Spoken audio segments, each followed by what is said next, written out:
అందరికీ నమస్తే. Welcome to MR media Telangana. ఎట్లున్నారు వాళ్ళందరూ? మంచిగున్నారా? నేనైతే మంచిగున్నానోళ్ళ. ఇలా పొద్దుగాల నుంచి ఇప్పటిదాకా ఏమేమి ముచ్చట్లయినా ఏం కథ అన్నీ ఒక మళ్ళీ అరుచుకొని వచ్చాకంటే ముందుగాల్లా రోజు ఏం చెప్తా గదే కదా, ఒక్క సబ్స్క్రైబ్ చేసుకొని మీ ఎంఆర్ మీడియా తెలంగాణ ఛానల్ని సపోర్ట్ చేయండి. ఇంకా ఆలస్యం ఎందుకు, ఇలాంటి ముచ్చట్లు ఏమేమైనా ఏం కథ అనేది అన్నీ ఓ మళ్ళీ అరుచుకొని వద్దాం. రైట్. అసెంబ్లీ ఎన్నికల నేపథ్యంలో కరెక్ట్ అసెంబ్లీ ఎన్నికల నేపథ్యంలో అక్టోబర్ 23వ తారీఖు నాడు 2023వ సంవత్సరంలో మేడిగడ్డలోని 2 పియర్స్ కుంగుబాటుకు గురైనాయి. 2 పియర్స్ కుంగినాయి. ఈ 2 పియర్స్ కుంగిన దాన్ని కాళేశ్వరంలో 1,00,000 కోట్ల అవినీతి జరిగింది, కాళేశ్వరంలో 1,00,000 కోట్ల అవినీతి జరిగింది, కాళేశ్వరంతో 1,00,000 కోట్ల అవినీతి చేసిండ్రు, కాళేశ్వరం ఆగమైంది, అది కాళేశ్వరం కాదు ఇక కూలేశ్వరం అని చెప్పేసి కోతి కొబ్బసిప్ప దొరికినట్టు వీళ్ళకు అసెంబ్లీ ఎన్నికల నేపథ్యంలో కాంగ్రెస్ నాయకులకు కానీ బీజేపీ నాయకులకు కానీ బాగా ఉపయోగపడ్డది. ఇప్పటి వరకు వీడని మిస్టరీ ఏంటంటే, అంత గోదావరి వరదను ఉధృతిని తట్టుకొని నిలబడ్డ మేడిగడ్డ అయినా కాళేశ్వరం అయినా ఇవాళ అసెంబ్లీ ఎన్నికలు రాగానే అసెంబ్లీ ఎన్నికల టైంలోనే ఎందుకు కుంగింది అనేది పెద్ద క్వశ్చన్. ఇక్కడ ఆ క్వశ్చన్కు చాలా మంది విశ్లేషకులు ఆన్సర్స్ చెప్పిండ్రు. మీకు కూడా దీనికి కుంగడానికి గల కారణం ఏమన్నా ఉంటే కింద చూస్తోలే వాళ్ళని ఉంటే కింద కామెంట్లు పెట్టారు, మీ అభిప్రాయాన్ని కూడా వ్యక్తం చేయరు. అయితే నేను ఇలా మేడిగడ్డ ముచ్చట ఎందుకు చెప్తున్నా అంటే, మేడిగడ్డ విషయంలో కాంగ్రెస్ సర్కార్కు రేవంత్ రెడ్డికి కాంగ్రెస్ నాయకులకు పెద్ద షాక్ తగిలింది. ఆ షాక్ ఏందయ్యా అంటే, ఎన్డీఎస్ఏ రిపోర్ట్ ఏదైతే ఉన్నదో ఆ ఎన్డీఎస్ఏ రిపోర్టుకు రోజు పంపిస్తానే ఉన్నారట. రోజు ఈ మేడిగడ్డ నుంచి ఎంత వరద పోతా ఉన్నది, ఎన్ని క్యూసెక్ల వరద పోతా ఉన్నది, గ్రావిటీ ఎట్లా ఉన్నది, మొత్తం మీద ఈ వివరాలన్నీ 2 వారాలకు ఒకసారి ఈ రిపోర్ట్ అంతా పంపిస్తూ ఉన్నారట. మిగతాదంతా 2 వారాలకు ఒకసారి పోతా ఉన్నది. ఈ కుంగిన పియర్స్ ఏవైతే ఉన్నాయో ఆ రెండు పియర్స్ ఏవైతే ఉన్నాయో ఆ పియర్స్ పరిస్థితి ఏంటి అని చెప్పేసి ఈ మేడిగడ్డలో నీళ్ళు ఏదైతే పోతా ఉన్నాయో ఆ పోతున్న దాని మీద ఒక నివేదిక రోజుది రోజు 2 ఏళ్ల నుంచి దాదాపు దగ్గర ఒక 15 నెలల పొద్దు నుంచి రోజు ఇదే నడుస్తూ ఉన్నది. రైట్. ఏవైతే మరమ్మత్తు పనులు చేపట్టిరో ఆ మరమ్మత్తు జర మంచిదైంది అని చెప్పేసి, అట్లనే ఈ 16-17 నెలల పొద్దుల దాంట్లో ఎటువంటి ఇబ్బంది లేదు, దాని నుంచి నీళ్లు పోయినప్పటికి కూడా ఎటువంటి ఇబ్బంది లేదు అని చెప్పేసి ఒక నివేదిక, అంటే రోజు ఇస్తున్న దాన్ని బట్టి ప్రకారము, రోజు ఇస్తున్న దాని లెక్కన ప్రకారం ఇక్కడ అధికారులు ఎవరైతే ఉంటారో వాళ్ళు ఎన్డీఎస్ఏకి రిపోర్ట్ అందిస్తూ ఉన్నారు. రోజు అందిస్తున్న దాని ప్రకారం చూస్తే మేడిగడ్డ సేఫ్ అని చెప్పేసి ఇక్కడ మనకు క్లియర్ కట్గా అర్థమైపోయింది. ఇలా పత్రికలలో వార్తలు కూడా వచ్చినాయి. తెలంగాణ మీద విషం జమ్మే పత్రికలు కూడా రాసుకొని వచ్చినాయి. 7వ 8వ పేజో 17వ పేజో 16వ పేజో 13వ పేజో ఇదిగా ఏ లాస్ట్ పేజీలో వేసిర్రో చివరి పేజీలో వేసిర్రో కానీ తెలంగాణ మీద విషం జిమ్మే పత్రికలు కూడా మేడిగడ్డ సేఫ్ అని చెప్పేసి ఇలా వార్త వేసుకొని వచ్చినాయి. 2 లక్షల క్యూసెక్కుల వరద ఈ 2 ఏళ్లలో దాదాపు 2 లక్షల క్యూసెక్కుల వరద నిలదొక్కుని నిలబడ్డది మేడిగడ్డ. 5,700 పైచిలకు టీఎంసీల నీళ్లు ఈ 16-17 నెలల పొద్దు నుంచి మేడిగడ్డ నుంచి పోయినాయి. అందులో ఈ 5,700 టీఎంసీల నీళ్ళల్లో ఈ కుంగిన పియర్స్ ఏవైతే ఉన్నాయో ఆ పియర్స్ నుంచే ఎక్కువగా ఈ నీళ్లు పోతా ఉన్నాయి. ఇప్పుడు ఎప్పురి సన్నాసులు, మేధావులు, రాజకీయం చేసేటోళ్ళు, బురద చల్లేటోళ్ళు మేడిగడ్డను పక్కకు పెట్టాలి, కాళేశ్వరాన్ని పక్కన పెట్టాలి అని చెప్పేసి మాట్లాడేటోళ్ళు ఇవాళ దీనికి సమాధానం చెప్పాలని చెప్పేసి యావత్తు తెలంగాణ సమాజం ప్రశ్నిస్తూ ఉన్నది. చెప్పాలి, సమాధానం చెప్పగలుగుతారా తెలంగాణ ప్రజలకు? ఇలా మేడిగడ్డ అన్నారము సుందిల్లా అని చెప్పేసి సాకులు చూపెట్టుకుంటా తెలంగాణ రైతాంగానికి నీళ్ళు ఇవ్వకుండా గోసపెట్టి తెలంగాణ రైతులు వేసుకున్న పంటలను ఆగం చేసిండ్రు. మళ్ళీ టయానికి రైతు బంధు భరోసా ఇస్తానమని చెప్పేసి నిన్న మాట్లాడుతూ ఉన్నాడు బట్టి విక్రమార్క.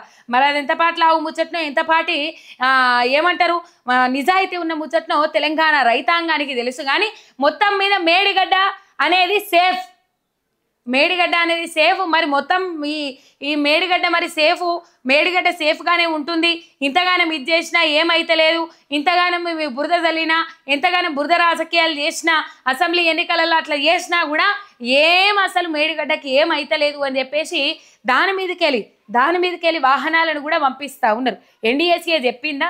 ఎన్డీఎస్ఏ చెప్తేనే రిపేర్ చేస్తాం, ఎన్డీఎస్ఏ ముందడ పడితేనే రిపేర్ చేస్తామని చెప్పేస్తే ఇలా ఎన్డీఎస్ఏ చెప్పిందా మేడిగడ్డ మీదకెళ్ళి వాహనాలను పంపిర్రి అని చెప్పేసి? ఆయా రాష్ట్రాలకు పోతున్న వాహనాలు ఏవైతే ఉంటాయో ఆ బ్రిడ్జ్ ఉంటుందో ఆ మేడిగడ్డ మీదకెళ్ళి పోర్రి వాహనాలు అని చెప్పేసి చెప్పిందా? ఎంత ఏడవాలనో అంతే ఏడిచిండ్రు. ఎన్ని నీళ్లు నింపకుండా రైతులను ఎన్ని విధాలుగా ఇబ్బంది పెట్టిరో అన్ని విధాలుగా ఇబ్బంది పెట్టిరు.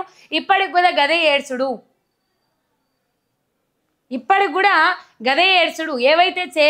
ఏమైతే చేపట్టిన పనులు ఉన్నాయో ఆ పనుల వల్లనే ఈ ఇంకా మరమ్మత్తు చేసి ఇప్పటికైనా ప్రభుత్వము మొద్దు నిద్ర వీడి బురద తల్లి రాజకీయాలు మానుకొని ఇబ్బంది పెట్టే రైతులను ఇబ్బంది పెట్టి తెలంగాణ రైతాంగాన్ని ఇబ్బంది పెట్టే పరిస్థితులు చేయకుండా కలిగియకుండా పాపము రైతాంగం ఇలా నీళ్లు లేక తిప్పల పడతా ఉన్నారు. వరి నారుకు బిందెలతో నీళ్లు పోస్తా ఉన్నారు, పోయాల్సిన పరిస్థితి ఏర్పడతా ఉన్నది. కాబట్టి ఇప్పటికైనా బురద తల్లి రాజకీయాలు మానుకొని బురద తల్లి ఏడ్చే రాజకీయాలు పక్కకు పెట్టి ఏం చేస్తారంటే ఇప్పటికైనా సోయి తెచ్చుకొని జ్ఞానం తెచ్చుకొని ఆ మేడిగడ్డ రిపేర్ పనులు ఏవైతే ఉన్నాయో అవి ముంగడేసుకొని సరే మేడిగడ్డను రిపేర్ చేసి ఆ 2 కుంగిన పియర్స్ ఏవైతే 2 లక్షల క్యూసెక్ల వరద అంటే మాటలానోళ్ళ. ఆయన ఇంకొకటి 5700 టీఎంసీల నీళ్లు దాని నుంచే పోయినాయి, ఆ కుంగిన పియర్స్ నుంచే పోయినాయి అని చెప్పేసి నివేదికలు చెప్తా ఉన్నాయి. అది ఎవరో ఇచ్చిన నివేదికలు కాదు, మళ్ళీ ఇక్కడ అధికారులు ఎవరైతే ఉంటారో వాళ్ళు ఎన్డీఏసీకి ఇచ్చిన రిపోర్ట్లల్లా తేట తెల్లమైంది. కాబట్టి అప్పటి నుంచి ఇప్పటిదాకా ఎటువంటి చలనం లేదు. మేడిగడ్డ ఏవైతే కుంగిన పియర్స్ ఉన్నాయో ఇంకా పోతాయి ఆగమైతే అన్నట్లు లేదు, చలనం లేదు. ఆ రిపేర్స్ ఏవైతే ఉన్నాయో చిన్న చిన్న రిపేర్లు ఆ రిపేర్లు చేసి ఇలా తెలంగాణ రైతాంగానికి నీళ్ళు ఇస్తే మంచిగుంటుంది అని చెప్పేసి యావత్తు తెలంగాణ రైతాంగం కోరుకుంటా ఉన్నది. ఈ బురద తల్లి రాజకీయాలు ఇప్పుడు మేడిగడ్డను బాగు చేసి ఈ మేడిగడ్డలను ఆపేసి నీళ్ళన్నీ ఆపేసిర్రు అనుకో, ఆపేస్తే ఏమవుతారు బరక చెల్లకు నీళ్లు పోవు అని చెప్పేసి చంద్రబాబు నాయుడు రాసిచ్చిన స్క్రిప్ట్ అని చెప్పేసి మాట్లాడిరు. జగదీష్ రెడ్డి కూడా ఆ వార్తలు కూడా మనం పోతా ఉంటే చూద్దాం. ఈ అంశం మేడిగడ్డకు సంబంధించింది అయితే కుక్కతో ఒక రాయి కడితే చక్కగా అవుతుంది అన్నట్లు మేడిగడ్డ కాళేశ్వరం మొరిగి దాన్ని అబద్ధాన్ని నిజం చేసి నిజాన్ని అబద్ధం చేసి వంకిచ్చి బోళ్ళిచ్చి ఏమో చేసిండ్రు. ఇలా అవే నివేదికలు తారుమారై భూమరంగా అయితే ఉన్నాయి. ఎప్పటికైనా నిజం నిలబడది అబద్ధమే నిలబడుతుంది అని చెప్పేసి విర్రవీగి అబద్ధాన్ని నిజం చేసే ప్రయత్నాలు చేసిండ్రు. ఆ ప్రయత్నాల్లో భాగంగా ఎన్నో విధాలుగా కథలల్లే ప్రయత్నం చేసిండ్రు. ఆ కథలన్నీ ఒక్కటొక్కటిగా తేట తెల్లమైతా ఉన్నాయి, పటాపంచలైతా ఉన్నాయి. కంపల్సరీ మేడిగడ్డను రిపేర్ చేసి రైతాంగానికి నీళ్ళు ఇవ్వాల్సిన బాధ్యత రాష్ట్ర సర్కార్ తీసుకోవాలి. రైతుల మీద ప్రేమ ఉన్నది, పాయిరం ఉన్నది, రైతులకు రైతు భరోసా పైసలు ఇస్తున్నాం అట్లా ఇట్లా అల్లం బొల్లం అన్ని ముచ్చట్లు మాట్లాడు కాదు. రైతన్నల మీద నిజంగానే ప్రేమ ఉంటే, తెలంగాణ రైతాంగం మీద నిజంగానే ప్రేమ ఉంటే ఇలా మీరు వీటిని రిపేర్ చేసి మీరు ముందడుగు పోతే ఎవరైనా నమ్మడానికి ఉంటుంది. రైట్, ఈ వార్త ఇక్కడ కనబడతా ఉన్నది. అండ్ ఈ నెల 19వ తారీఖు నాడు ఇంకొక వార్త. ఈ నెల 19 తారీఖు నాడు హరీష్ రావు అండ్ కేటీఆర్ అధ్యక్షతన ఉప్పల్లో ఒక ఫంక్షన్ హాల్లో బీఆర్ఎస్వి కార్యకర్తలు ఎవరైతే ఉంటారో వాళ్లకు ఒక అవగాహన కార్యక్రమాన్ని ఏర్పాటు చేయనున్నారు. ఏ అవగాహన శిక్షణ తరగతులు నిర్వహించనున్నారు, అవగాహన కార్యక్రమాలను ఏర్పాటు చేయనున్నారు. అవగాహన కార్యక్రమాలంటే కాంగ్రెస్ ఏదైతే దుష్ప్రచారం చేస్తా ఉన్నదో బీఆర్ఎస్ హయాంలో పెట్టిన పథకాలు కానీ కాళేశ్వరం కానీ లేకపోతే కట్టిన కట్టడాలు కానీ ఇట్లా పోతే ప్రతిష్టాత్మకమైన నిర్ణయాలు కానీ వాటన్నిటినీ ఇప్పటి వరకు డైవర్షన్ పాలిటిక్స్లో భాగంగా బురద చల్లే రాజకీయాలు చేస్తూ ఉన్నదో కాంగ్రెస్ పార్టీ వాటన్నిటిని తిప్పే విధంగా ఈ నెల 19వ తిప్పికొట్టే విధంగా ఈ నెల 19వ తారీఖు నాడు బీఆర్ఎస్వి కార్యకర్తలకు శిక్షణా తరగతులను నిర్వహించనున్నారు మాజీ మంత్రి Harish Rao and BRS working president KTR.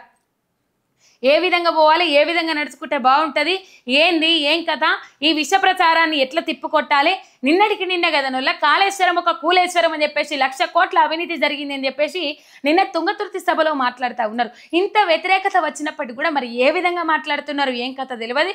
మొత్తం మీద వాళ్ళు మేకపోతు గాంభీర్యం ప్రదర్శించుకుంటా 6 గ్యారంటీలను అటకెక్కించుకుంటా ఇచ్చిన హామీలను అలవిగాని హామీలను పక్కకు పెట్టుకుంటా ఏ విధంగా బురద చల్లే రాజకీయాలు చేయాలనో ఆ విధంగా బురద చల్లే రాజకీయాలు చేస్తూ ఉన్నారు. ఇది మాత్రం వాస్తవం. అందుకనే ఈ బురద చల్లే రాజకీయాలను ఈ విష ప్రచారాలను తిప్పికొట్టే దిశగా బీఆర్ఎస్వి కార్యకర్తలకు శిక్షణా తరగతులను నిర్వహించనున్నారు హరీష్ రావు అండ్ కేటీఆర్. ఇది ఉప్పల్లో జరిగే ఒక ఫంక్షన్ హాల్లో ఉంటుంది. ఆ ఫంక్షన్ హాల్ ఏం కథ అనేది డీటెయిల్స్ తర్వాత వెలువరిస్తారు. మొత్తం మీద ఒక రాజకీయ అవగాహన కానీ ప్రజలకు సేవ చేసే విధానం కానీ ఏ విధంగా పోతే బాగుంటుంది అనేది వీటన్నిటి మీద బీఆర్ఎస్ కార్యకర్తలకు శిక్షణ తరగతులు నిర్వహించనున్నారు. ఈ వార్త ఇక్కడ కనబడతా ఉన్నది.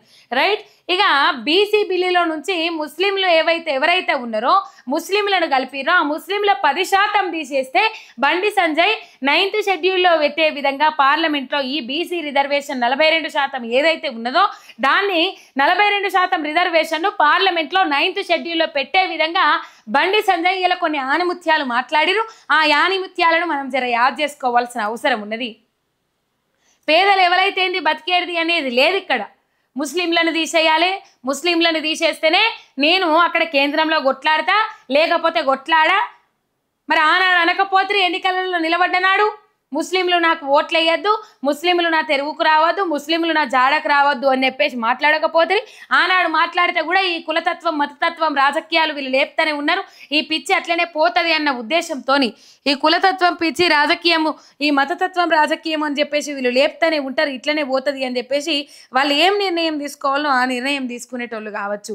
రైట్, మీరు లైవ్లో మాట్లాడాలనుకుంటే ఈ నెంబర్కు కాల్ చేయొచ్చు, కింద స్క్రోల్ అవుతుంది. ఆ నెంబర్కు కాల్ చేసి లైవ్లో మాట్లాడచ్చు, మీ అభిప్రాయాన్ని వ్యక్తం చేయొచ్చు, మా ఛానల్కు సలహాలు సూచనలు చేయొచ్చు, ఎట్లా పోతే బాగుంటుంది అని చెప్పొచ్చు, మీ సమస్యలను కూడా చెప్పుకోవచ్చు.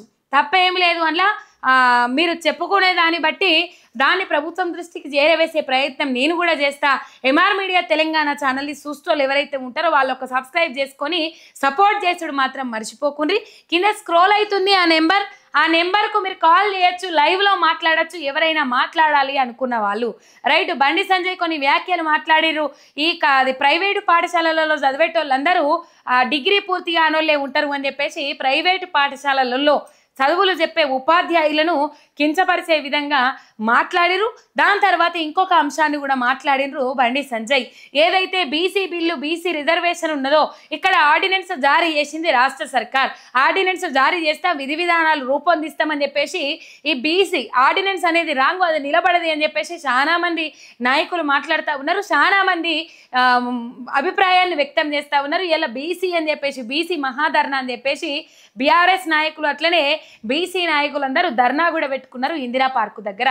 ఈ 42% ఏదైతే ఉన్నదో 42% ఆర్డినెన్స్ తీసుకొచ్చటానికి ఇన్ని రోజులు కాలయాపన ఎందుకు చేసినావు? ప్లస్ ఇప్పుడు స్థానిక సంస్థల ఎన్నికల నేపథ్యంలో 42% రిజర్వేషన్ కల్పించిన తర్వాతనే స్థానిక సంస్థల ఎన్నికలకు పోతా అని చెప్పారు. కాబట్టి స్థానిక సంస్థల ఎన్నికలలో 42% రిజర్వేషన్ ఇచ్చుకుంటా ఆర్డినెన్స్ జారీ చేస్తాము. లేకపోతే ఇది అమలు కాని నేపథ్యంలో పార్టీలు ఆయా పార్టీలు ఏవైతే ఉంటాయో ఆ పార్టీలు 42% రిజర్వేషన్ బీసీలకు ఇచ్చే విధంగా వీళ్ళే ఒత్తిడి తీసుకురావాలి, మళ్ళీ బీసీ నాయకులే ఒత్తిడి తీసుకురావాలని చెప్పేసి పొన్నం ప్రభాకర్ కూడా మాట్లాడిరు. ఈ ఆర్డినెన్స్ నిలబడుతుందా? గవర్నర్ దీనికి ఆమోదం తెలుపుతారా? రాష్ట్రపతి ఆమోదం కోసం గవర్నర్ లేఖ పంపినరు ఆల్రెడీ. మళ్ళీ అది వచ్చేది ఆర్డినెన్స్ అనేది మళ్ళీ గవర్నర్ దగ్గర దాకానే వస్తుంది. గవర్నర్ దీనికి ఆమోదం తెలుపుతారా అని చెప్పేసి ఇవి మాట్లాడేటోళ్ళు మాట్లాడుతూ ఉన్నారు. సంబరాలు చేసుకునేటోళ్ళు సంబరాలు చేసుకుంటా ఉన్నారు. అభినందనలు చెప్పేటోళ్ళు అభినందనలు చెప్తా ఉన్నారు. ధన్యవాదాలు చెప్పేటోళ్ళు ధన్యవాదాలు చెప్తా ఉన్నారు. రాష్ట్ర సర్కార్కి తిరుగుబాటు లేవనెత్తేటోళ్ళు తిరుగుబాటు లేవనెత్తుతా ఉన్నారు. ఈ 42% రిజర్వేషన్ నేపథ్యంలో బీజేపీ అక్కడ కొట్లాడాల్సింది ఏమీ లేదు. ఈ 42% రిజర్వేషన్ ఏదైతే ఉన్నదో దాన్ని 9th షెడ్యూల్లో పెట్టి రాష్ట్రపతి ఆమోదం తెలిపి 9th షెడ్యూల్లో పెట్టే విధంగా కేంద్రంలో బీజేపీ నాయకులు ఒత్తిడి తీసుకురావాలి. పార్టీలకు అతీతంగా అందరూ ఒత్తిడి తీసుకురావాల్సిన అవసరం ఉన్నది. ఇప్పుడు 9th షెడ్యూల్లో పెట్టాలి, రాష్ట్రపతి దీని మీద సంతకం పెట్టాలని చెప్పేసి పంపినప్పుడు మళ్ళీ ఈ ఆర్డినెన్స్ ఎందుకు జారీ చేసిర్రు అనేది పెద్ద క్వశ్చన్ మార్క్ అనేది చాలా మంది అభిప్రాయాన్ని వ్యక్తం చేస్తూ ఉన్నారు. అదైతే మనకు కనబడతా ఉన్నది. మొత్తం మీద ఈ అంశంలో బండి సంజయ్ మాట్లాడతారు. ముస్లింలు ఏదైతే ఈ బీసీలలో ఎవరినైతే ఈ కులగణన జరిగిందో ఈ కులగణనలో ముస్లింలను చేర్చిండ్రో బీసీలలో ముస్లింలను చేర్చిండ్రో ఆ 10% ముస్లింలను తీసేస్తే నేను కేంద్రంలో పూచికత్తు నాది, బాధ్యత నాది, సర్వశక్తుల కొట్లాడతా పోరాడతా ఆ 9th షెడ్యూల్లో పెట్టే బాధ్యత నేను తీసుకుంటా అంటే ముస్లింలను తీసేయకపోతే బాధ్యత తీసుకోరా, కొట్లాడరా? మరి అట్లయితే మీరు పెట్టిన ఈడబ్ల్యూఎస్ రిజర్వేషన్లో ఎందుకు అమలు చేస్తూ ఉన్నారు దొంగసాటుగా? పేద హిందువులకే చేయొచ్చు కదా, అది కూడా పేద ముస్లింలు అని చెప్పేసి ఎందుకు పెట్టిరు? ఈడబ్ల్యూఎస్లో ఎకనామిక్ వీకర్స్ సెక్షన్స్ అని చెప్పేసి పెట్టుకున్నారు కదా ఈడబ్ల్యూఎస్లో. మరి ఈడబ్ల్యూఎస్లో 10% ఎందుకు అమలు చేస్తూ ఉన్నారు? దాంట్లో కూడా లేని హిందువులు అని చెప్పేసి పేద హిందువులను పెట్టుకోవచ్చు కదా. అదేమో దొంగసాటుగా అప్లై చేసుకుంటారు, అమలు చేసుకుంటారు. ఇక్కడికి వచ్చేసరికి మాత్రం ముస్లింలను తీసేయాలి, ముస్లింలకు రిజర్వేషన్లు కల్పియద్దు, ఇంట్లో 10% ముస్లింలు ఉన్నారు తీసేయాలని చెప్పేసి మాట్లాడతారా? అంటే ఏమనుకుంటున్నారు మీరు? మత రాజకీయాలు రెచ్చగొట్టుట్లా ఫస్ట్ ఉందామని అనుకుంటుర్రా? బతకటోళ్ళు ఎవరైనా పేదోళ్ళే కదా. నోరు తెరితే గదే చండాలమైన ముచ్చట్లు తప్ప ఇంకోటి రావు అని చెప్పేసి మాట్లాడుతూ ఉన్నారు చాలా మంది. బండి సంజయ్ అనే కార్యకర్తలే అని చెప్పేసి, బండి సంజయ్ని అభిమానించేటోళ్ళే అని చెప్పేసి వార్తలు అయితే సోషల్ మీడియాలో వైరల్ అవుతూ ఉన్నాయి. మీరు లైవ్లో కాల్ చేసి మాట్లాడాలనుకుంటే మాట్లాడచ్చు, మీ అభిప్రాయాన్ని వ్యక్తం చేయొచ్చు, మీరు మాట్లాడవచ్చు, మీ అభిప్రాయాన్ని వ్యక్తం చేయొచ్చు. కింద స్క్రోల్ అవుతుంది నెంబర్, ఆ స్క్రోల్ అవుతున్న నెంబర్కు కాల్ చేసి మీ అభిప్రాయాన్ని వ్యక్తం చేయొచ్చు. రైట్. మొత్తం మీద ఇది బీసీబీలలో బండి సంజయ్ మాట్లాడిన ముచ్చట్లు. ఈడబ్ల్యూఎస్లోనేమో వాళ్ళు అమలు చేసుకుంటూ పోతారట దొంగసాటుగా, కానీ ఇక్కడ మాత్రం ముస్లింలు ఉండొద్దట. ముస్లింలు 10%ని తీసుకున్నారు కదా, బీసీల కోటా కింద కలిపిర్రు కదా, బీసీబీలలో ముస్లింలు ఉన్నారు కదా, వాళ్ళని తీసేయండి, పూర్తి బాధ్యత నేనే తీసుకుంటా అని చెప్పేసి మాట్లాడుతూ ఉన్నారు. ఇట్లా కదా మత రాజకీయాలు రెచ్చగొట్టుడంటే? ఇట్లనే కదా మత రాజకీయాలు, మత చిచ్చులు ఎట్టుడంటే? సరే, మీరు నిజంగానే బీసీల మీద ప్రేమ చూపెట్టేటోళ్ళు అయితే, బీసీల మీద పాయిరం చూపెట్టేటోళ్ళు అయితే మరి ఎందుకు ఇలా 9th షెడ్యూల్లో పెట్టడానికి ఎటువంటి ఆటంకాలు సృష్టించకుండా, ఇబ్బంది పెట్టకుండా ముందుకు పోతలేరు, ఒత్తిడి తీసుకొస్తలేరు కేంద్రం మీద?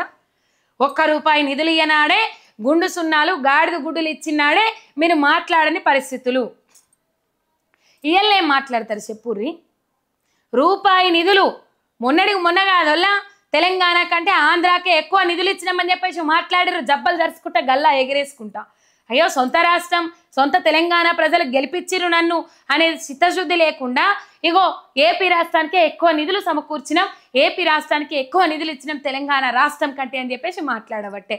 అవ్వ అన్నోళ్ళే కానీ అవ్వ అననోళ్ళు లేరు ఈ ముచ్చట్లు చూసిన వాళ్ళు అని చెప్పేసి జనాలు కుసకుసలు పెట్టుకుంటా ఉన్నారు. ఈ బండి సంజయ్ పోకడ, బండి సంజయ్ తీరు చూసిన వాళ్ళు అని చెప్పేసి మాట్లాడుకుంటా ఉన్నారు బయట. రైట్. ఇక ఇంకొక ముచ్చట, రామచంద్రరావు వర్సెస్ బట్టి విక్రమార్క. రామచంద్రరావు మొన్న నియమించిండ్రు రాష్ట్ర బీజేపీ అధ్యక్షునిగా, తెలంగాణ రాష్ట్ర బీజేపీ అధ్యక్షునిగా.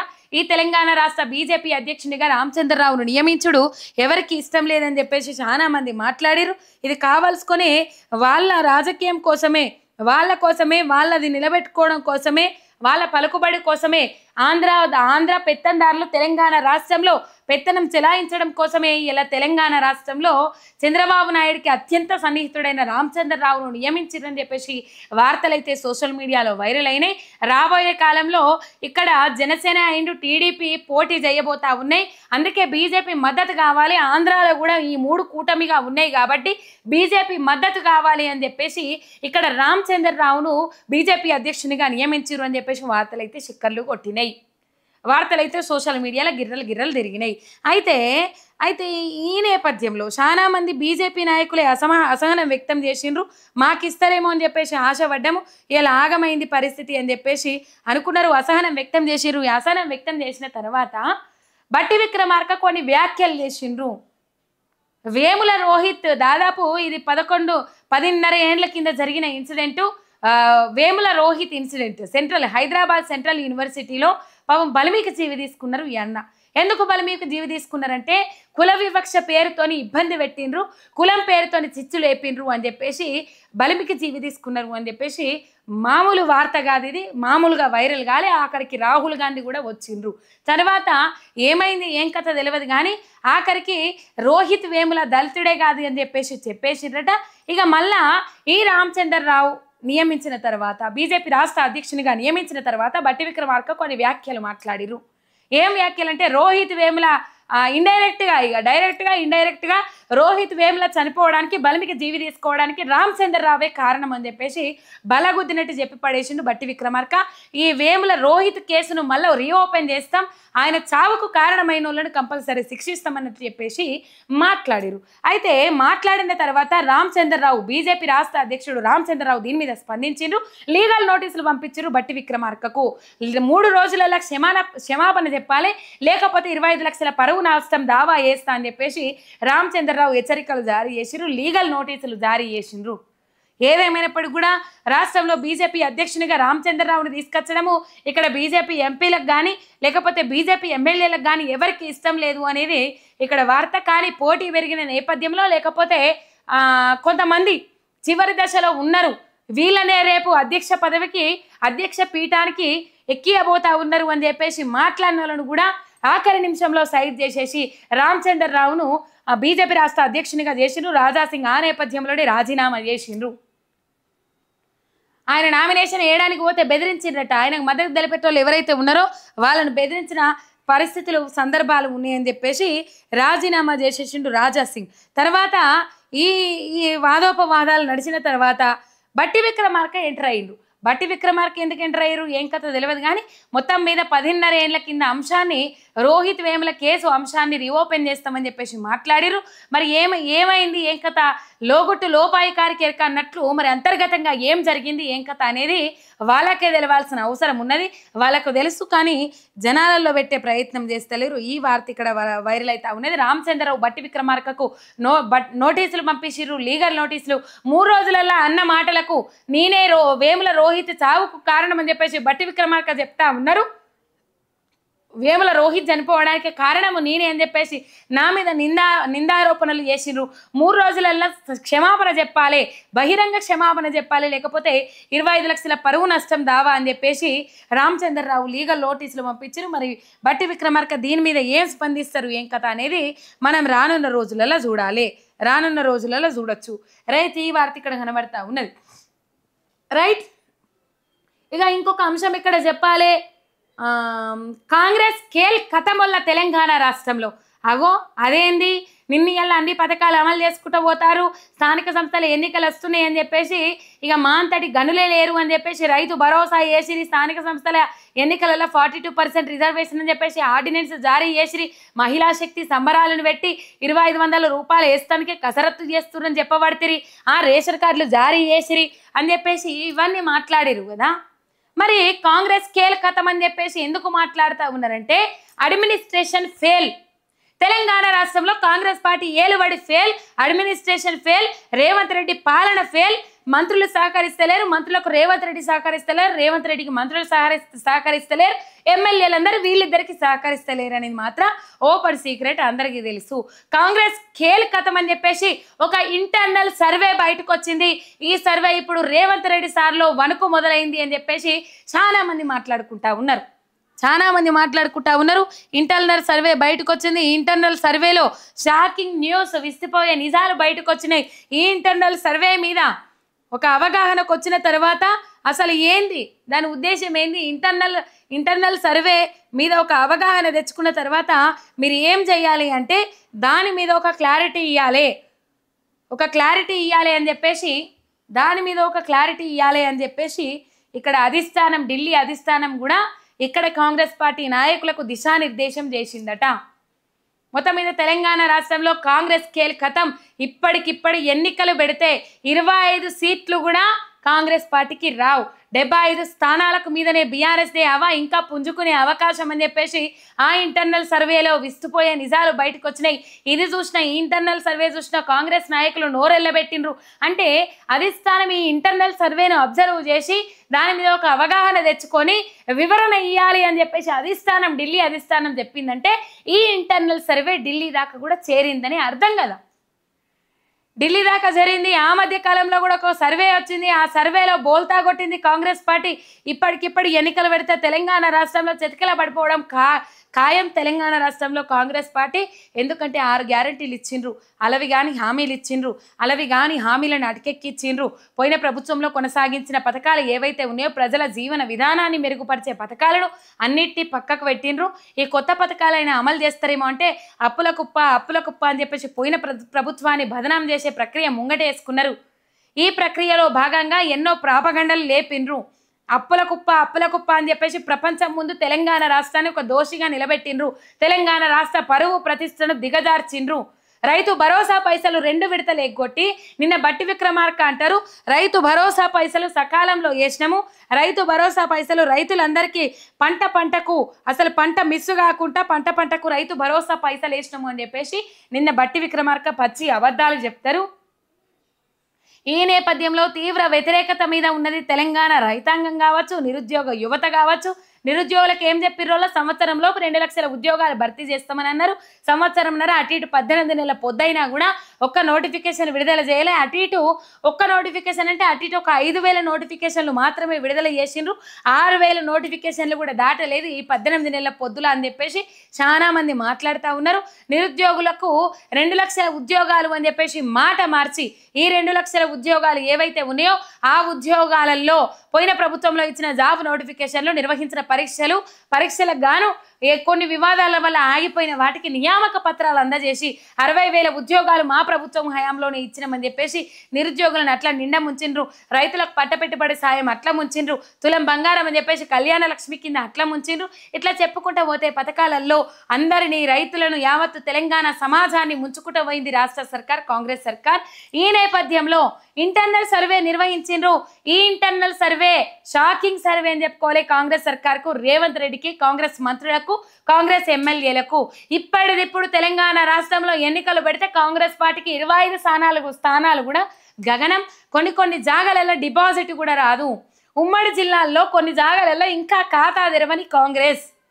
నల్లగొండ, ఖమ్మంలో తరహా మంత్రులు తప్ప మిగతా వాళ్ళందరూ అవుట్. మొత్తం మీద ఇది షాకింగ్ సర్వే అని చెప్పుకోవాలి రేవంత్ రెడ్డి సర్కార్కు. ఏం చేసిండ్రోలా? షాకింగ్ సర్వేలు రాకపోతే ఇంకే రకమైన సర్వేలు వస్తాయి. కాంగ్రెస్ నాయకులకు, కాంగ్రెస్ పార్టీ పాలనకు షాకింగ్ సర్వేలు రాకపోతే ఇంకే రకమైన సర్వేలు వస్తాయి తెలంగాణలో. ఏం చేసిండ్రని ఇలా 198 మంది తిట్టుడే ఉన్నది కదా. చూస్తలేం పాజిటివ్ బయట్ల కోసం వెతుకుతుర్రట, తిప్పలు పడతా ఉన్నారట. మా దోస్తుగాళ్ళు వాళ్ళు వీళ్ళు పోతే చెప్తారు. పాజిటివ్ బయట్లు దొరకాలంటే గగనం నరకం కనబడతా ఉన్నదట వాళ్ళకు. ఎవరికి పాజిటివ్ బయట్లు? కాంగ్రెస్ సర్కార్కు పాజిటివ్ బయట్లు. ఎవరు మైకు పెట్టినా వాళ్ళ భాషలో వాళ్ళు తిడతానే ఉన్నారు. వాళ్ళ ఆవేదన వాళ్ళ రూపంలో వాళ్ళు వ్యక్తం చేసుకుంటూ వస్తానే ఉన్నారు. మెదక్, కరీంనగర్, వరంగల్, ఆదిలాబాద్ ఉమ్మడి జిల్లాలలో కాంగ్రెస్ ఇంతవరకు దుకాణం తెరవలే. ఇక ఖమ్మం, నల్గొండ జిల్లాలలో మంత్రులు తప్ప మిగతా వాళ్ళందరూ అవుట్. మంత్రులు మినహా మిగతా వాళ్ళందరూ అవుట్. మొత్తం మీద కాంగ్రెస్కు బిగ్ షాకింగ్ న్యూస్ అని చెప్పుకోవాలి. రేవంత్ రెడ్డికి ఇది బిగ్ షాకింగ్ న్యూస్ అని చెప్పుకోవాలి. మరి దీని మీద ఈ ఇంటర్నల్ సర్వే మీద ఢిల్లీ అధిష్టానానికి ఎటువంటి వివరణ ఇవ్వనున్నారు కాంగ్రెస్ పార్టీ నాయకులు? ముఖ్యమంత్రి రేవంత్ రెడ్డి కానీ కాంగ్రెస్ పార్టీ నాయకులు కానీ ఎటువంటి వివరణ ఇవ్వనున్నారు ఢిల్లీ అధిష్టానానికి అనేది రేపు తెలుస్తుంది. ఇప్పటికే రాహుల్ గాంధీ రేవంత్ రెడ్డికి అపాయింట్మెంట్ ఇస్తలేడు. అటు కర్ణాటక సీఎం సిద్ధరామయ్య కూడా అపాయింట్మెంట్ ఇస్తలేడు. ఆయనని తేటతెల్లం చేసిండు. నాతోను పాటు రేవంత్ రెడ్డి కూడా ఏడాది పొద్దు నుంచి అపాయింట్మెంట్ ఇస్తలేరు అని చెప్పేసి ఇప్పటికే అపాయింట్మెంట్ ఇయ్యని పక్షాన ఈ ఇంటర్నల్ సర్వే ఒక బాంబు వేల్చిందని చెప్పుకోవాలి. ఈ బాంబు వేల్చిన నేపథ్యంలో మరి ఢిల్లీ అధిష్టానం రేవంత్ రెడ్డి సార్ను దగ్గరికి రానిస్తారా లేదా తెలియదు. ఈ నేపథ్యంలో రూట్ క్లియర్ చేసుకోవడానికి ఊకే ఢిల్లీకి పోతా ఉన్నాడు రేవంత్ రెడ్డి అనే అంశాలు కూడా తెర మీదకి వస్తూ ఉన్నాయి. మొత్తం మీద కాంగ్రెస్ ఖేల్కతం తెలంగాణ రాష్ట్రంలో. మొన్న కూడా చెప్పిండు రేవంత్ రెడ్డి సార్. ఏం చెప్పారు మనందరికీ తెలుసు. మల్లికార్జున ఖర్గే వచ్చిండ్రు తెలంగాణ రాష్ట్రంలో. మొన్న శుక్రవారం పొద్దుకు పూట గాంధీ భవన్లో మీటింగ్ పెట్టిండ్రు. గాంధీ భవన్లో మీటింగ్ పెట్టిన పక్షాన రేవంత్ రెడ్డి పిసిసి అధ్యక్షుడు మహేష్ కుమార్ గౌడ్ మీద లేనిపోని నిందారోపణలు చేసిండ్రు. మహేష్ కుమార్ గౌడ్ మంచిగా పనిచేస్తలేడు, ఎమ్మెల్యేలను హెచ్చరికలు జారీ చేస్తలేడు, మంత్రుల పనితనాన్ని పర్యవేక్షిస్తలేడు అని చెప్పేసి ఎన్నో సాకులు చెప్పిండ్రు రేవంత్ రెడ్డి మహేష్ కుమార్ గౌడ్ మీద. చెప్పిన తర్వాత ఇంకా 15 ఏళ్ళు ఇప్పుడు అధికారం చేజారిపోతే 15-20 ఏళ్ల దాకా కాంగ్రెస్ పార్టీ అధికారంలోకి రావడం కష్టం ఈ విధంగా పనిచేసుకుంటూ పోతే అని చెప్పేసి చెప్పడం జరిగింది మల్లికార్జున ఖర్గేకు. ఈ నేపథ్యంలో ఈ ఇంటర్నల్ సర్వే బయటకు వచ్చింది. ఈ ఇంటర్నల్ సర్వే మొత్తము షాకింగ్ న్యూస్ అనట. ఫైనల్గా బీఆర్ఎస్కి 75 స్థానాలు మించి అండ్ పుంజుకునే అవకాశం ఉన్నది. కాంగ్రెస్ 20 స్థానాలు కూడా గెలవదు. ఇప్పటిదిప్పుడు స్థానిక సంస్థల అది ఈ అసెంబ్లీ ఎన్నికలు నిర్వహించినట్లయితే శివారు ప్రాంతంలో హైదరాబాద్ ప్రాంతంలో కూడా 25కు 25 సీట్లుంటే 25 స్థానాలుంటే జిహెచ్ఎంసీ పరిధిలో 25 స్థానాలుంటే కాంగ్రెస్ 3వ ప్లేస్లో ఉన్నది. కాంగ్రెస్ 3వ స్థాయికి దిగజారిపోయింది. అంటే అధికారంలో ఉన్న కాంగ్రెస్ పార్టీ 3rd ప్లేస్ను ఆక్యుపై చేసింది, ఆక్రమించుకుందంటే కాంగ్రెస్ పనితనం ఏ విధంగా ఉన్నది అనేది మనం అర్థం చేసుకోవచ్చు. రైట్. ఇంకొక వార్త కూడా చెప్పొచ్చు. ఇక్కడ సునీల్ కనుగోలు బాయ్ చెప్పిండు. టాటా బాయ్ గుడ్ బై చెప్పిండు రేవంత్ రెడ్డికి. ఎందుకు టాటా బాయ్ గుడ్ బై చెప్పిండంటే నాతో అయితలేదు, బీఆర్ఎస్ సోషల్ మీడియా కంటే కాంగ్రెస్ సోషల్ మీడియా వెనుక పడ్డది. మీరు ఇక సాలించుకున్నారు, మొత్తం పని చేస్తలేరు. అధికారంలోకి రాకముందు చెప్పింది ఒకటి, అధికారంలోకి వచ్చినాక చెప్పేది ఒకటి. అందుకని నాతోనైతలేదు అని చెప్పేసి హ్యాండ్సప్ చెప్పేసిండు సునీల్ కనుగోలు సర్వే ఇదివరకే షాక్ ఇచ్చింది రేవంత్ రెడ్డికి, ఘోరమైన షాక్ ఇచ్చింది కాంగ్రెస్ సర్కార్కు. ఇప్పటిదిప్పుడు తెలంగాణ రాష్ట్రంలో ఎన్నికలు పెడితే కనీసం డిపాజిట్స్ కూడా దక్కే అవకాశం లేదు కాంగ్రెస్ పార్టీకి తెలంగాణలో. ఎందుకంటే రైతుల నుంచి వ్యతిరేకతనే, నిరుద్యోగుల నుంచి వ్యతిరేకతనే, ప్రభుత్వ ఉద్యోగుల నుంచి వ్యతిరేకతనే, బస్సు కార్మికుల నుంచి వ్యతిరేకతనే, ఆటో డ్రైవర్ల నుంచి వ్యతిరేకతనే, అందరి నుంచి బెటాలియన్ పోలీస్ స్టేబుల్ నుంచి కానిస్టేబుల్ నుంచి వ్యతిరేకతనే, హోంగార్డుల నుంచి వ్యతిరేకతనే, రిటైర్డ్ ఎంప్లాయీస్ నుంచి వ్యతిరేకతనే. ఈ వ్యతిరేకతల మధ్యలో రైతన్నల నుంచి వ్యతిరేకతనే, అంగన్వాడీ టీచర్ల నుంచి వ్యతిరేకతనే, ఆశా వర్కర్ల నుంచి వ్యతిరేకతనే. ఈ వ్యతిరేకతల మధ్యలో ఇప్పుడు లోకల్ బాడీ ఎన్నికలైనా, స్థానిక సంస్థల ఎన్నికలైనా, లేకపోతే అసెంబ్లీ ఎన్నికలైనా డిపాజిట్స్ కూడా రావు, చెతికిల పడిపోవడం ఖాయం, బొక్కబోర్ల పడడం ఖాయం అని చెప్పేసి సునీల్ కనుగోలు సర్వే టీం ఇదివరకే హెచ్చరికలు జారీ చేసింది. ఇప్పుడు హ్యాండ్సప్ చేతులు లావట్టేసిండు సునీల్ కనుగోలు. బాయ్ బాయ్ టాటా, మీకు మాకిగా బంధం దిగిపోయింది, అయిపోయింది అని చెప్పేసి సునీల్ కనుగోలు షాక్ ఇచ్చిండ్రు రేవంత్ రెడ్డికి అని చెప్పుకోవాలి. మరి సునీల్ కనుగోలు మీదనే ఆధారపడ్డారు కదా సర్వేలప్పటి నుంచి, అసెంబ్లీ ఎన్నికలప్పటి నుంచి. మరి ఇప్పుడు ఎట్లా 10 ఏళ్ల పొద్దు ఉన్నది కదా, మరి 10 ఏళ్ల పొద్దు ఎట్లా నెట్టుకొస్తారు అని చెప్పేసి మీకు అనుమానం రావచ్చు. ఆ అనుమానం కూడా ఇక్కడ క్లియర్ చేస్తా. కర్ణాటక ఎన్నికలలో పనిచేసిన, కర్ణాటక కాంగ్రెస్ కోసం పనిచేసిన డిజైన్ బాక్స్ నవీన్ అరోరాను నియమించుకున్నది కాంగ్రెస్ ప్రభుత్వం. 3 ఏళ్లకు గాను అగ్రిమెంటు కుదుర్చుకున్నది. ఆ అగ్రిమెంటు కుదుర్చుకొని నవీన్ అరోరా ఎవరైతే ఉన్నారో నవీన్ అరోరాను ఇక్కడ తెలంగాణ రాష్ట్రంలో కాంగ్రెస్ పార్టీని నడిపించేందుకు అగ్రిమెంట్ కుదుర్చుకొని సునీల్ కనుగోలు ప్లేస్లో ఆయనను నియమించుకున్నది. వార్తలు గప్పమంటా ఉన్నాయి. మొత్తం మీద ఆయన నియమించుకున్నది నవీన్ అరోరాను సునీల్ కనుగోలు ప్లేస్లో. ఈ నవీన్ అరోరా గతంలో కర్ణాటక ఎన్నికల నేపథ్యంలో పనిచేసిండ్రు. కర్ణాటక ఎన్నికల నేపథ్యంలో పనిచేసి ఇప్పుడు కర్ణాటకలో కాంగ్రెస్ పార్టీని అధికారంలోకి తెస్తే కర్ణాటకలో పరిస్థితి కూడా ఎట్లున్నదో మనం చూస్తూ ఉన్నాం. సీఎం, డిప్యూటీ సీఎం సీటు కోసం దండలాడుతూ ఉంటే ప్రజల 6 గ్యారంటీలు ఏవైతే ఉన్నాయో 7 గ్యారంటీలు ఏమో ఇచ్చిరు కదా కర్ణాటకలో, ఆ గ్యారంటీల గురించి దండలాడుతున్న పరిస్థితులు చూస్తూ ఉన్నాం. మొత్తం మీద నవీన్ అరోరాను నియమించుకొని 3 ఏళ్ళు అగ్రిమెంటు పూర్తి చేసుకున్నారు. 3 ఏళ్ళు అగ్రిమెంట్ మాట్లాడుకున్నారు. ఈయన చేయాల్సిన పని ఏందయ్యా, మరి ఇప్పుడు అధికారంలోకి వచ్చిండ్రు కదా, రాబోయే కాలంలో స్థానిక సంస్థల ఎన్నికలు ఉన్నాయి. స్థానిక సంస్థల ఎన్నికలలో ఎట్లా పోవాలన్నా గట్లా పోదామని డిసైడ్ అయినరు. ముందుగా జెడ్పీటీసీ, తర్వాత ఎంపీటీసీ, తర్వాత సర్పంచ్ ఎన్నికలు నిర్వహిద్దామని చెప్పేసి డిసైడ్ అయినరు. మరి ఇప్పుడు నవీన అరోనాను తెచ్చుకొని ఏం చేస్తారంటే తెలియాలి కదా ఎంత వ్యతిరేకత ఉన్నది, ఏం కథ, ఎట్లా పోవాలి, ఏం కథ అనేది అర్థం కావాలి కదా. ఇక వీళ్ళకి ఇట్లా ఎట్లా పోవాలి, ఏం కథ అనే దాని మీద కూడా దృష్టి కాదు వీళ్ళది. కల్వకుంట్ల కుటుంబంలో విభేదాలు ఉన్నాయి. హరీష్ రావు, కేటీఆర్, కేసీఆర్, కవితకు విభేదాలు ఉన్నాయి. వీళ్ళందరూ ఒక తాటి మీద లేరు, వీళ్ళందరూ ఐక్యమత్యంగా లేరు. వీళ్ళ దాంట్లో వీళ్ళకే లొల్లులు అవుతున్నాయి, వీళ్ళ దాంట్లో వీళ్ళకే పంచాయతీలు అవుతా ఉన్నాయి. రాజకీయంగా ఎదుర్కోలేకపోయినరు రేవంత్ రెడ్డి, కేసీఆర్ కుటుంబాన్ని, బీఆర్ఎస్ పార్టీని రాజకీయంగా ఎదుర్కోలేకపోయినరోలా.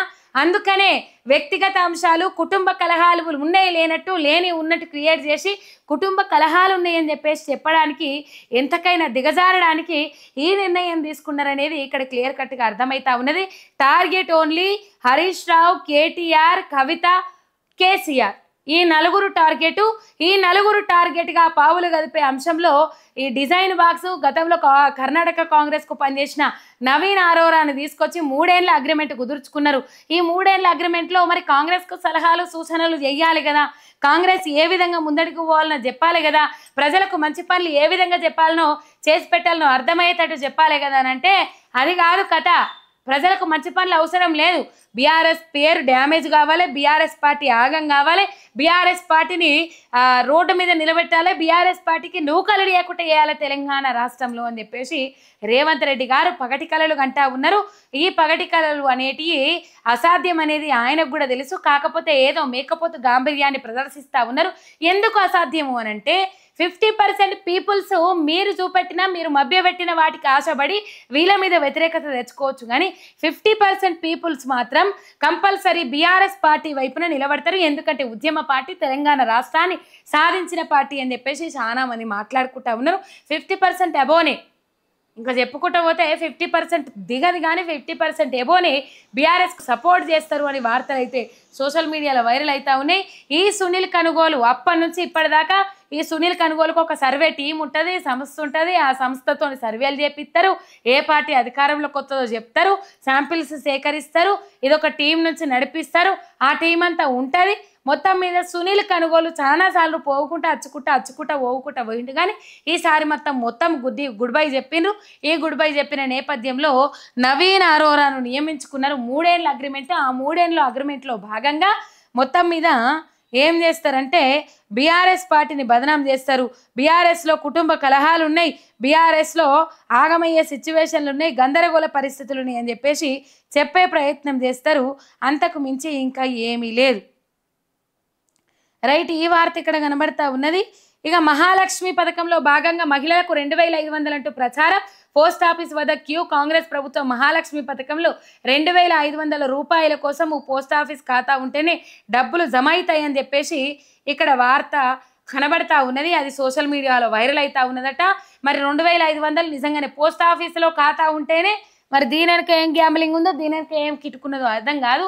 మహాలక్ష్మి పథకం కింద 2500 ప్రతి మహిళ ఖాతాలలో ఏత్తమని అన్నారు.